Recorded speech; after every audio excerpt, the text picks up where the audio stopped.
Sementara itu, angka stunting di Sumatera Selatan mencapai 20,3%. Angka tersebut masih terbilang sangat tinggi dari target nasional sebesar 14%. Sehingga pemerintah Provinsi Sumatera Selatan melakukan percepatan penurunan stunting.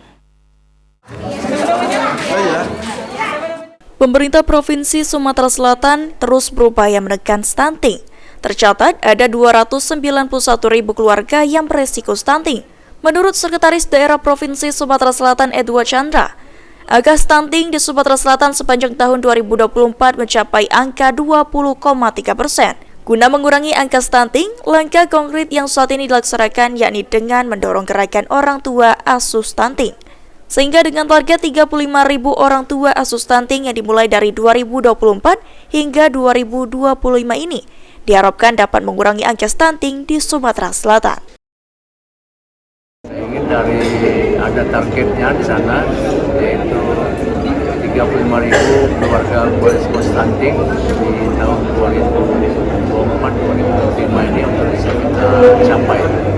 Dan diharapkan ini bisa kita berikan secara masif. Dan kita sudah ajak semua, baik unsur pemerintah, instansi vertikal maupun dari unsur pemerintah daerah, provinsi, kabupaten kota, dari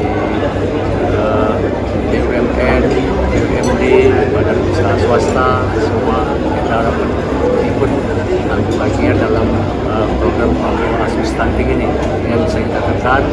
Saat ini kita di angka 2,3% ya, dan kita harapkan ini bisa terus menurun. Karena memang secara nasional target ini 14%, tapi kita terus berupaya dengan maksimal dan alhamdulillah ini disupport oleh semua kabupaten kota.